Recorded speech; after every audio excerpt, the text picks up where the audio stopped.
Hello दोस्तों, आज हम संविधान की कुछ महत्वपूर्ण अनुसूचियों के बारे में डिस्कस करेंगे इस वीडियो में। तो वीडियो को ज़्यादा से ज़्यादा शेयर कर दें और तो चलिए शुरू करते हैं वीडियो को। तो संविधान की प्रथम अनुसूची में क्या वर्णित है, कुछ उसके महत्वपूर्ण विषय हैं, उनके बारे में हम बता रहे हैं, जिसमें से राज्यों के नाम और उनके न्यायिक क्षेत्रों के बारे में प्रथम अनुसूची में कहा गया है। और संघ और राज्य क्षेत्रों के नाम और उनकी सीमाओं से संबंधित कुछ विषय हैं, उनके बारे में प्रथम अनुसूची में बात कही गई है। और इससे संबंधित अनुच्छेद हैं अनुच्छेद 1 और एवं अनुच्छेद 4। तो इस प्रकार अनुच्छेद 1 और 4 में प्रथम अनुसूची का वर्णन किया गया है। और बात करते हैं दूसरी अनुसूची की, तो इसमें जो विशेषाधिकार और भत्ते हो गए, वेतन हो गए, जैसे भारत के राष्ट्रपति को कितनी वेतन मिलनी चाहिए, भारत के राज्यपाल को कितनी वेतन है, और लोकसभा के अध्यक्ष और उपाध्यक्ष, राज्यसभा के उपसभापति और उपसभापति, और राज्य विधानसभाओं के अध्यक्ष और उपाध्यक्ष, सर्वोच्च न्यायालय के न्यायाधीश, भारत के नियंत्रण एवं महालेखा परीक्षक की कितनी वेतन और भत्ते हैं, तो भारत की दूसरी अनुसूची से संचित निधि से दिया जाता है। इसके कुछ महत्वपूर्ण अनुच्छेद हैं, जैसे कि 59 अनुच्छेद, और अनुच्छेद 65 हो गया, अनुच्छेद 75 हो गया, और अनुच्छेद 97 हो गया, और अनुच्छेद 125 हो गया, और भारत नियंत्रण महालेखा परीक्षक अनुच्छेद 148 हो गया, और अनुच्छेद 60 हो गया, और अनुच्छेद 164, 186 और 221 महत्वपूर्ण अनुच्छेद हैं। और बात करते हैं तीसरी अनुसूची के बारे में। तो तीसरी अनुसूची में इसमें विभिन्न उम्मीदवारों द्वारा ली जाने वाली शपथ या प्रतिज्ञा बन के समक्ष कुछ प्रावधान है। जैसे भारत के मंत्री के विषय में, तो संविधान की तीसरी अनुसूची के द्वारा इन्हें शपथ दिलाई जाती है। संसद के लिए निर्वाचन हेतु जो अभ्यर्थी हैं, जो सदस्य चुने जाते हैं, उनको इस सूची के तहत शपथ दिलाई जाती है। और संसद के सदस्य सर्वोच्च न्यायालय के न्यायाधीश और भारत के नियंत्रण एवं महालेखा परीक्षक और राज्य मंत्री हो गया, राज्य विधानमंडल के निर्वाचक के लिए अभ्यर्थी और राज्य विधानमंडल के सदस्य, इनके विषय में शपथ या प्रतिज्ञाबन के संबंधित इस अनुसूची है। और इसमें कुछ महत्वपूर्ण अनुच्छेद हो गए, जैसे 75 हो गया, और 84 हो गया, और 99 हो गया, और सर्वोच्च न्यायालय के संबंधित 124 हो गया, और 146 अनुच्छेद हो गया, और 188 अनुच्छेद हो गए, और 219 अनुच्छेद, जो कि बहुत महत्वपूर्ण अनुच्छेद हैं। अब बात करते हैं चौथी अनुसूची के बारे में, जो कि राज्यों और केंद्र शासित प्रदेश के राज्यसभा के सीटों के आवंटन के बारे में संबंधित है। राज्य और केंद्र शासित प्रदेशों के जो दोनों के मध्य राज्यसभा की सीटों के आवंटन के बारे में डिस्कस करते हैं। तो इसमें 4 अनुच्छेद और 80 अनुच्छेद बारे में बताया गया है चौथी अनुसूची। पांचवी अनुसूची, जो कि बहुत ही महत्वपूर्ण अनुसूची है, जो कि पांचवी अनुसूचित जाति और जनजाति क्षेत्रों के प्रशासन एवं नियंत्रण के बारे में उपबंध करती है।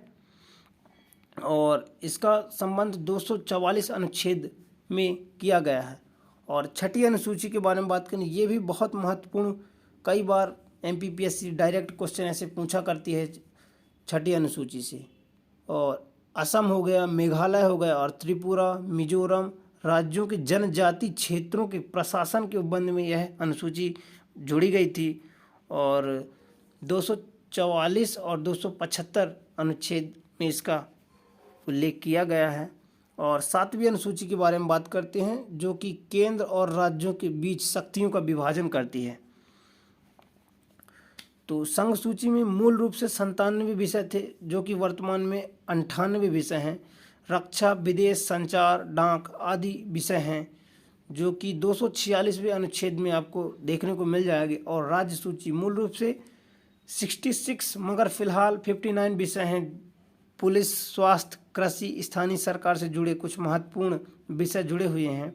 और समवर्ती सूची की बात करें तो 47 विषय हैं, जिसमें शिक्षा, मूल्य नियंत्रण, वस्तु, वन, जंगली जानवरों और पक्षियों का संरक्षण संबंधित सूचियां शामिल हैं। और सबसे महत्वपूर्ण सूची की बात करें, जो कि संविधान की 8वीं अनुसूची है, जो कि बहुत ही महत्वपूर्ण अनुसूची है। इसमें संविधान की मूल रूप से संविधान जब लागू हुआ तो 8 अनुसूचियाँ थी।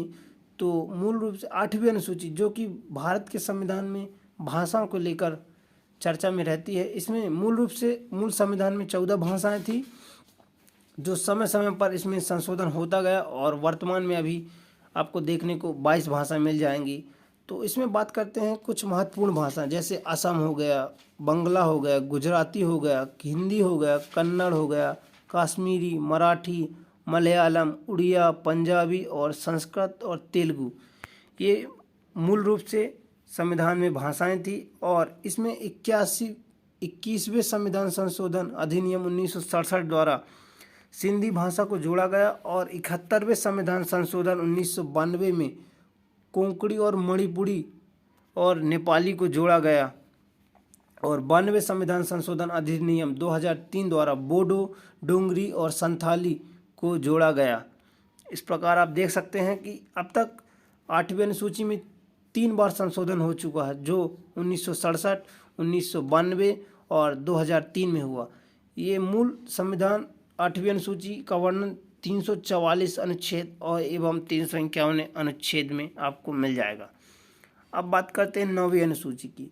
9वीं अनुसूची भू सुधारों और जमींदारी प्रणाली के उन्मूलन से संबंधित राज्य विधानमंडलों और अन्य मामलों से संबंधित संसद के अधिनियम और विनिमय मूलतः परंतु 13 वर्तमान में 282 हैं।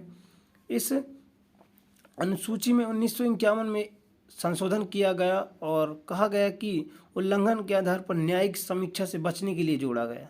तथापि वर्ष 2007 में उच्चतम न्यायालय ने निर्णय दिया कि इस अनुसूची 24 अप्रैल 1973 के बाद सम्मिलित कानूनों की न्यायिक समीक्षा की जा सकती है। इसका संबंध अनुच्छेद 31 खा में है, उल्लेख किया गया है। तो इस प्रकार 9वीं अनुसूची बहुत महत्वपूर्ण हो जाती है। जमींदारी प्रणाली और भू सुधारों से संबंधित कानून बनाया गया। और 10वीं अनुसूची की बात करते हैं, जो कि बहुत ही महत्वपूर्ण है। इसको भी संविधान के 52वें संविधान संशोधन अधिनियम 1985 के तहत जोड़ा गया, जो कि आप देख सकते हैं इस प्रकार है। इसमें दल बदल के आधार पर संसद और विधानसभा के सदस्यों को निर्योग्य ठहराने के बारे में उपबंध के बारे में बताया गया है और इसे 52 कॉन्स्टिट्यूशन अमेंडमेंट के तहत 1985 में जोड़ा गया है। इसे दल परिवर्तन रोधी कानून भी कहा जाता है। इसका संबंध अनुच्छेद 102 और 191 अनुच्छेद में इसका उल्लेख किया गया। और 11वीं और जो कि बहुत ही महत्वपूर्ण अनुसूची है, इसके बारे में डिस्कस कर लेते हैं अपन। 11वीं अनुसूची ये पंचायतों की शक्ति, उनके अधिकार और जिम्मेदारियों के विषय में संबंधित है। पहले ये अनुसूची नहीं थी, लेकिन 1992 में 73वें संविधान संशोधन द्वारा इसे जोड़ा गया और इसका संबंध 243(6) में आपको देखने को मिल जाएगा, इसका उल्लेख मिल जाएगा। और वहीं 12वीं अनुसूची की बात करते हैं तो नगर पालिकाओं की शक्ति यानी स्थानीय निकाय से संबंधित है। इसमें 18 विषय सम्मिलित है वर्तमान में। इस अनुसूची को 74वें संविधान संशोधन 1992 के द्वारा जोड़ा गया है और इसमें भी अनुच्छेद 243 या इसका उल्लेख किया गया है।